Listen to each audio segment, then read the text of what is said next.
Welcome back to the podcast. I'm Mike, I'm Duran. and this is Before We Forget. So, Duran, Yo, you got a question for us? I do. And my question is, why is it so hard to get trust back?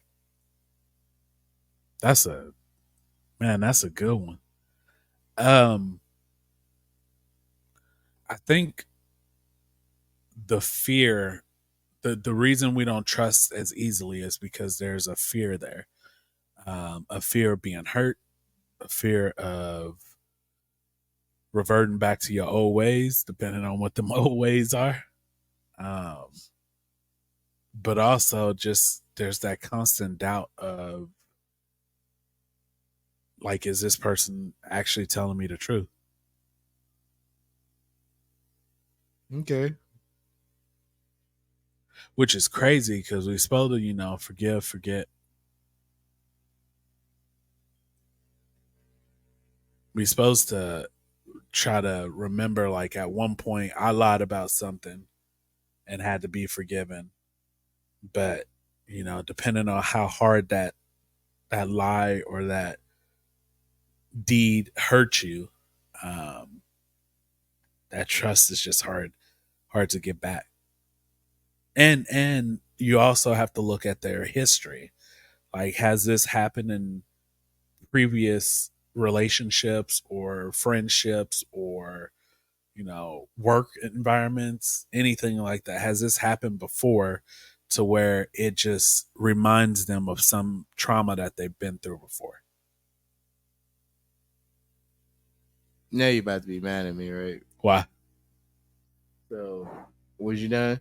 Yeah, I'm done. I knew you was coming with something because you sat there and just looked at me and nodded the whole time, and I said, "All right, here we go." I knew it was coming. I just want to let you know. All right. So, I think it's hard to get trust back because we haven't fully matured.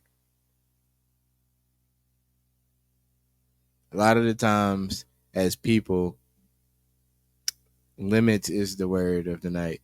We have put limits on things. So, like you said, I don't feel like I'm that bad of a person because I only told a white lie and it didn't affect X, Y, and Z. Whereas this person did this and now he's considered untrustworthy, or you're mad and people turn their face up when that person come into the room. Right. But what if I told you, I'm not a fan of forgive and forget, but I am a fan of forgiving, because you do need to remember what somebody's done so that you can try to be there or try to help them facilitate. So, in other words, don't give up on that person. So, if we got a group of people that just constantly give up on each other, then how are we supposed to help someone grow?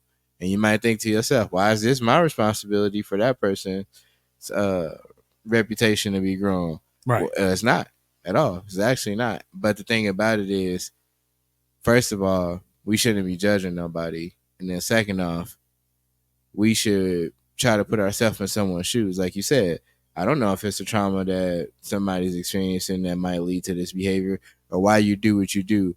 But what I do know is when you get around people and you see them doing something, instinctively you want to start doing it too. It's a portion of you that wants to start doing it. So therefore you're already starting to change with your behavior. But if I don't let this person come around me, then how are they supposed to change if everybody keeps treating them the same way? So eventually you get comfortable in that role and you want to be the untrustworthy person. It's a dog eat dog world, and that's what it's showing you because no one's giving you a redemption saga. So, but why does that lack of wanting to give them a redemption? Because yeah, they're fighting for redemption, but it's not on you to accept that redemption, right? So why does that show a lack of maturity? Because at some point, as adults, everybody should get to that point. You'll never heal from anything that you want to heal from if you never forgive or show that same compassion to somebody else. So you won't be showing that compassion. So you can't expect somebody to do something for you that you're not going to do for someone else. Now, again, don't confuse me saying don't shun that person, don't do this, that, and the third, with common sense, with saying, hey, no, I need to protect myself. I need to protect this. I need to do this. No, I'm saying make sure that you have that same level of expectancy for that person, because we'll tell you, oh, no, this person's not this person not that, and then turn around and do something.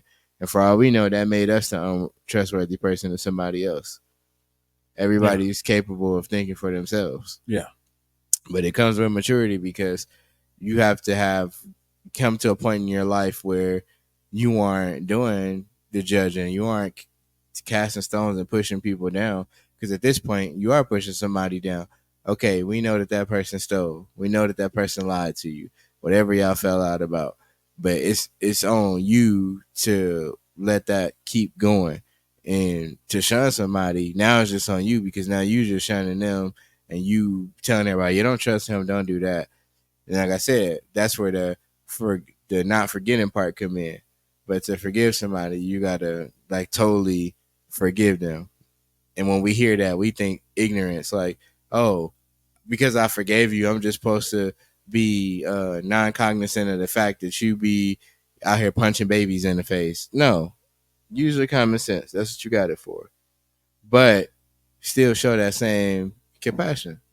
If you don't show that compassion, then how can you expect people to forgive you for the things you say and do? So let's dive a little deeper, because I feel like one time is forgivable, right? And a lot of people have this mentality.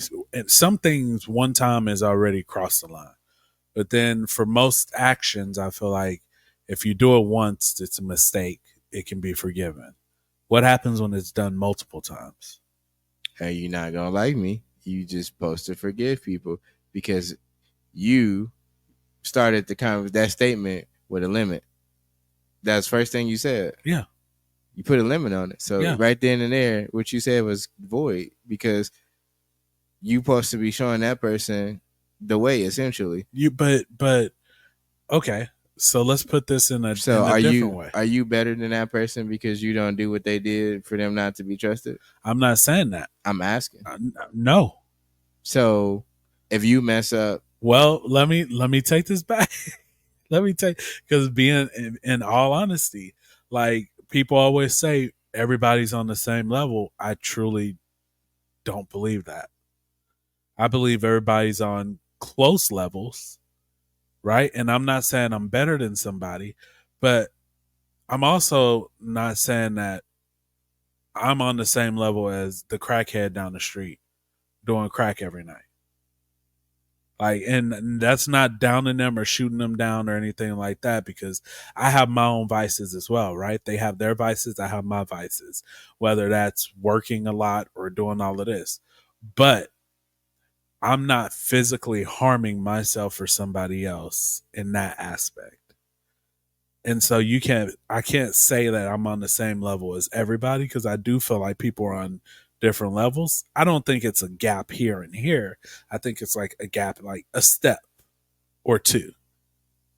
So am I a couple steps up from a crackhead? Yeah. Yeah. Am I God? No. Nowhere close. Couldn't reach him if I jumped. I mean, that's acceptable. I understand what you're saying, but that's not what I mean when I say that. I'm saying everybody's gonna be on different levels. There's no way, because again, it goes back to maturity. You're more mature, or you rationalize better than that person because you choose not to do crack. Yeah. So, but what I'm saying is, still, it's up to us to forgive people and totally forgive them, because it's a freedom in it. And the freedom in totally forgiving somebody is scary, because it's unknown, and you're afraid of how it makes you look. So many feelings that come into play. It's almost like a small panic attack. See, but I don't believe in constantly forgiving, right? Because you said you don't believe in forgive and forget. I believe in forgiving, and that's why you set a limit to it. Because if you're standing there talking to somebody and they just smack the crap out of you, and they go, "Oh, my bad, I didn't mean to do that." You go, "All right, cool, whatever." But and then they smack you again. That goes into common. That goes into common sense, though. but okay, so even in situations where you're saying continue to forgive people, at some point common sense has to tell you, look, they are consistently doing the same thing over and over. Why would I keep forgiving them if they're not making changes to show me that they're changing their ways? So that's why the question came, Right. how many times do you forgive somebody for something before you're like, yeah, no. So I got three answers for that. So I didn't want to stop you because I'm gonna forget. I So was done. the first thing is, like I said, it's still putting a limit on it. Yes, somebody's gonna keep making mistakes, and in that instance, I said use your common sense. So you got common sense, quit letting people hit you. Just plain and simple. But you're not forgiving just for them. You're forgiving so that you can have freedom. Right. You're not forgiving just, oh, y'all forgive him just for that. It's for you to have the freedom and the total. It's like being blameless. But how many times you gonna let somebody hit you? That's the second part of the question. If I already answered that with common sense. My common sense is I'm gonna protect myself. Okay, so that's your limiter right there. But yeah, but we talking about limiting forgiveness, not hitting. That's common sense. So if it's a car coming, we're not gonna stand in the street and let the car hit you because you know if the car hits you, you could potentially die. So the second part of it is if you said how many times you should forgive somebody. Now coming from my opinion and other topics, you got to just keep forgiving people, and then when you reach the limit, you keep forgiving. It's you're getting a reward for your forgiveness. It's not on you to be the captain of forgiveness. I'm not saying keep all these people around you and do this and have you forgave them and you say I forgive them, and they steal everything in your house. I'm saying forgive them and keep it pushing and be the example so that that person can be shown some mercy. It's not your job to do that, but it is our job to show one another the way. In order for that to happen, even the person that we consider unworthy can be shown that they could do something and be worthy. And in turn, it'll make them change their ways. It's not for you to make them change their ways. But there's a difference between feeling like somebody's unworthy and being shown that somebody's unworthy, right? Yeah, but even if somebody show you that, people can change. So you can't, whatever way you spin it, it's always going to be something to counteract it, because once you do your part, you keep it pushing. If you forgave them, that's it. You don't have to dig into all that other stuff and, oh, I got to bring you around. I got to take you to therapy. I got to take you to, no, you forgive that person. You acknowledge that you seen them say what you said. You called it out and you keep it pushing.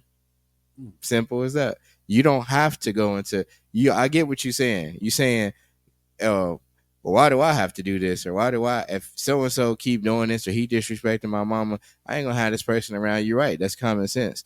But we're staying on this tier. Like you said, we're up here. We're not digging down and saying, hey man, I don't think you should be going around and blah, blah, blah.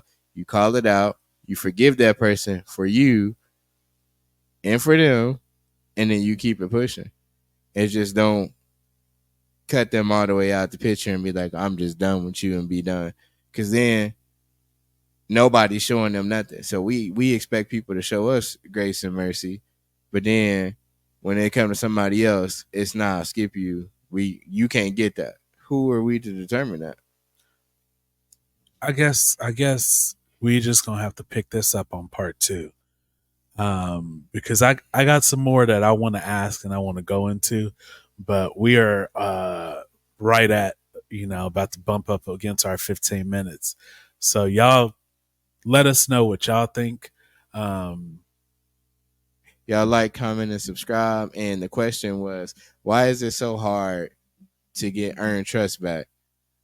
All right, we'll catch y'all next episode. Peace.